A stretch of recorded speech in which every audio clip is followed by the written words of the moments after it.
ഈ KSRTC bus stand എന്ത് ചെയ്യണമെന്ന് ചോദിച്ചപ്പോൾ ജയന്ത് MLA പറഞ്ഞത് പൊളിക്കണം എന്നാണ്. പൊളിച്ച് മാറ്റാതെ ഈ അപകടകരാവസ്ഥയിലൂടെ മുന്നോട്ട് പോകാൻ പറ്റില്ല. ഈ നഗരത്തിലെ ജനങ്ങൾക്കും ഇതൊരു വലിയ അപകടകരാവസ്ഥയാണെന്നാണ്. അതിനെക്കുറിച്ച് എന്താണ് മന്ത്രി പഠിച്ചത്? അതെ, അദ്ദേഹത്തിൻ്റെ അഭിപ്രായം അതാണ്. അത് നമുക്ക് പരിശോധിക്കണം. അത് പരിശോധിച്ച് വിദഗ്ധന്മാരുടെയും കൂടെ അഭിപ്രായങ്ങൾ കേട്ടതിന് ശേഷം ഗവൺമെൻറ് ഒരു ഡിസിഷൻ പറയുമ്പോൾ നമുക്കങ്ങനെ ഒപ്പീനിയൻ പറയാൻ പറ്റില്ലല്ലോ, ഡിസിഷനല്ലേ പറയാൻ പറ്റും. ഒപ്പീനിയൻസ് ഉണ്ട്.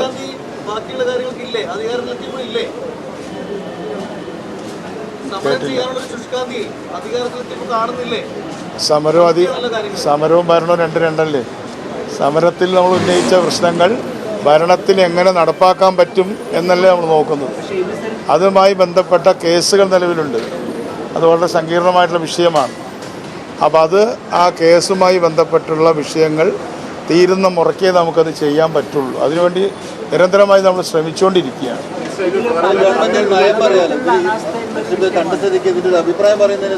ഞാനൊരു ബിൽഡിംഗ് കണ്ടിട്ട് അത് പൊളിക്കണം എന്ന് പറയാൻ മാത്രമുള്ള വിവരം എനിക്കുണ്ടോ?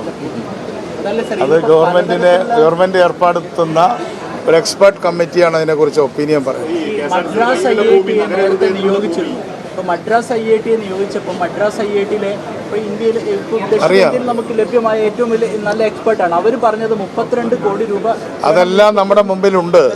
അതെ, പക്ഷേ ഗവൺമെന്റ് അത് മറികടക്കാൻ വേണ്ടിയിട്ട് കേരളത്തിലുള്ള എഞ്ചിനീയേഴ്സ് എല്ലാ ഫയലുകളും ഞാൻ നോക്കിയിട്ടുണ്ട്.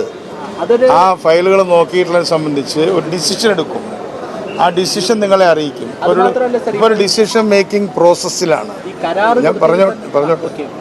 ഒരു ഡിസിഷൻ മേക്കിംഗ് പ്രോസസ്സിലാണ് നമ്മളുള്ളത്. ആ പ്രോസസ്സിനിടയിൽ ഞാനിവിടെ സന്ദർശിച്ചതും ആ പ്രോസസ്സിൻ്റെ ഭാഗമാണ്. ഇപ്പോൾ എന്നോടൊരാൾ ചോദിക്കുകയാണ്, നിങ്ങളിത് പോയി കണ്ടോ? ഞാൻ കണ്ടിട്ടില്ല, അങ്ങനെയാണോ തീരുമാനം എടുക്കണമെന്ന് ചോദിക്കരുതല്ലോ. അപ്പോൾ ആ ഡിസിഷൻ മേക്കിംഗ് പ്രോസസ്സിൻ്റെ ആ തീരുമാനമെടുക്കുന്ന പ്രക്രിയയുടെ ഭാഗമാണ് ഈ സന്ദർശനം. അപ്പോൾ ഈ സന്ദർശനത്തിൽ എല്ലാ കാര്യവും പറയാൻ പറ്റില്ല. അതിനുശേഷം എക്സ്പെർട്ടുകളായിട്ട് അഭിപ്രായം ചോദിച്ചതിന് ശേഷം എൻ്റെ ഒരു ഒപ്പീനിയൻ ഉണ്ടാവുമല്ലോ. അപ്പോൾ 5 കൊല്ലമായി ഈ കെട്ടിടം കരാർ ഒരു അലിഫ് ബിൽഡേഴ്സിന് നൽകി. അല്ല, നമ്മൾ പറഞ്ഞു കഴിഞ്ഞല്ലോ. അതല്ല സർ, എൻ്റെ ചോദ്യം അതല്ല. അവർക്ക് ഓരോ മാസവും 12 ലക്ഷം രൂപ അലിഫ് ബിൽഡേഴ്സിന് ഇവിടുന്ന് വരുമാനമുണ്ട്. ഗവൺമെൻറ്റിലേക്ക് 1 രൂപ പോലും കിട്ടുന്നില്ല. അപ്പോൾ ഈ കെട്ടിടം ഉണ്ടാക്കിയതിൽ തന്നെ കുറേ പ്രശ്നങ്ങളുണ്ട്. കരാറ് കൊടുത്തതിൽ താങ്കളോട് ഞാൻ പറഞ്ഞല്ലോ, ഇത് KTDFCയും അവരും തമ്മിലുള്ള കേസ് നടക്കുകയാണ്. നമ്മുടെ വക്കീൽ വളരെ ആത്മാർത്ഥമായിട്ട് അതിന് വേണ്ടിയിട്ട് വർക്ക് ചെയ്യുകയാണ്. അപ്പോൾ ആ വർക്ക് ചെയ്തതിൻ്റെ അടിസ്ഥാനത്തിൽ ഒരു ഡിസിഷൻ വരും, കോടതിയിൽ നിന്നും വരും. കോടതി വിധികളുടെ അടിസ്ഥാനത്തിൽ നമ്മൾ എടുക്കും. അല്ല, അത് എന്താണോ തീരുമാനം, ആ തീരുമാനത്തിനിടയിൽ ഞാനൊരു ഒപ്പീനിയൻ പറയുന്നത് ശരിയല്ല. ഗവൺമെന്റിന്റെ പണമാണല്ലോ സർ. എന്തായാലും ഞാൻ ആവശ്യത്തിലധികം വിശദീകരിച്ചു എന്നാണ് എൻ്റെ അഭിപ്രായം. വ്യക്തമല്ല, അതായത് ഡിസിഷൻ എടുക്കുമ്പോൾ ആ ഡിസിഷൻ നിങ്ങളെ അറിയിക്കും. ആ ഡിസിഷൻ എടുത്തിട്ടില്ല, പക്ഷേ അത് സജീവമായ ചർച്ചയിലിരിക്കുകയാണ്. കോടതിയിൽ കേസുള്ളത് കൊണ്ടാണ് ഞാൻ അല്പം അവ്യക്തത തോന്നുന്ന തരത്തിലുള്ള മറുപടി പറയുന്നത്. ഈ വിദഗ്ധ സമിതി ഉണ്ടാവും.